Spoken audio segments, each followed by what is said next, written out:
एक सम्राट अपने वजीर से नाराज़ हो गया और उसने वजीर को एक बहुत ही पुरानी मीनार पर कैद करवा दिया और मीनार से जुड़ने के लिए और कोई किसी भी परिचित का उपाय भी नहीं था, लेकिन कूदना और मरना था।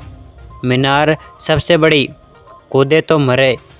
कोई हथकड़ियाँ भी नहीं डाली गई। वजीर को हथकड़ियाँ डालने की ज़रूरत ही नहीं थी, क्योंकि वह मीनार के सबसे ऊपर दर्ज हो गया था। कर्सर पर सख्त पहरा था, सीढ़ी से आ नहीं सकता। हर सीढ़ी पर सिपाही था, द्वारों पर कई द्वार थे, मगर राजा ने उसे मीनार पर खुला छोड़ दिया था। जब सब रो रहे थे, उसे प्यार से विदा कर रहे थे, उसकी पत्नी ने कहा, हम इतने रो रहे हैं और तुम इतने शांत हो, बात क्या है? वजीर ने कहा, फिक्र न कर, अगर तो रेशमी धागा भी मुझ तक पहुंचा दे तो बस मैं निकल जाऊंगा। वह वजीर चला गया और कैद हो गया। पत्नी और ही मुश्किल में पड़ गई कि रेशम का धागा पहले पहुंचाना कैसे हैं। सैकड़ों फीट ऊंची मीनार थी, उस पर रेशम का धागा कैसे पहुंचेगा? और फिर भी यह भी सोच कर परेशान थी कि रेशम का धागा पहुंचेगा तो भी समझो किस तरह।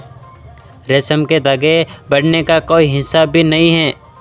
बहुत सोच विचार किया, पर कुछ उपाय नहीं सूझा, तो वे गांव के बुद्धिमानों की खोज करने चली।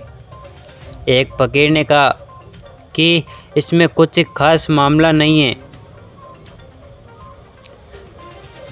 भृंग नाम का एक जीव होता है, तो उसे पकड़ ला, उसका मूंछ पर शहद लगा दे और भृंग की पूंछ में पतला धागा दे दे, यानी बांध दे रेशम का। उसने कहा, फिर क्या होगा? उसने कहा, भृंग को मीनार पर छोड़ दे, अपनी पूंछ पर शहद की गंध पाकर वह आगे बढ़ता चला जाएगा।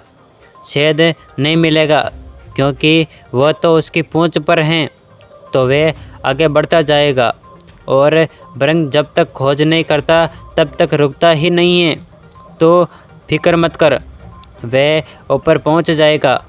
और तेरे पति को पता है, जब एक दफ़ा रेशम का पतला धागा पहुंचता है तो फिर पहुंचकर थोड़ा और मोटा धागा बांधना, फिर शामिल होने के बाद और थोड़ा मोटा धागा बांधना, फिर उस पर रस्सी बांधना। पत्नी को बात समझ में आ गई, यह बहुत सीधा है। भृंग कीड़े को पकड़ लिया, उसकी पूंछ पर शहद लगा दिया, पूंछ में जुड़ा हुआ धागा बांध दिया, क्योंकि इतनी दूर तक भृंग को जाना होता है।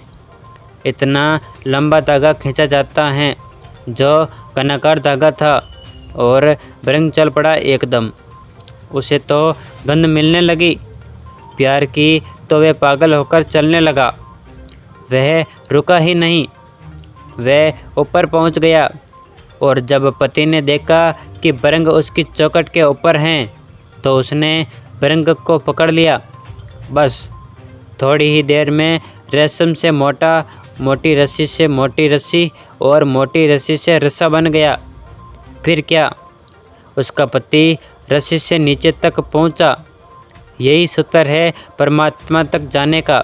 तुम्हारे भीतर जो अभी छोटा है, छोटा सा रेशम का धागा जैसा है, बड़ा ही महीन है, पकड़ में नहीं आता। वह जो तुम्हारे अंदर होश हैं, बस उस होश को पकड़ लो। वह जो तुम्हारे भीतर चैतन्य हैं, उसे पकड़ लो।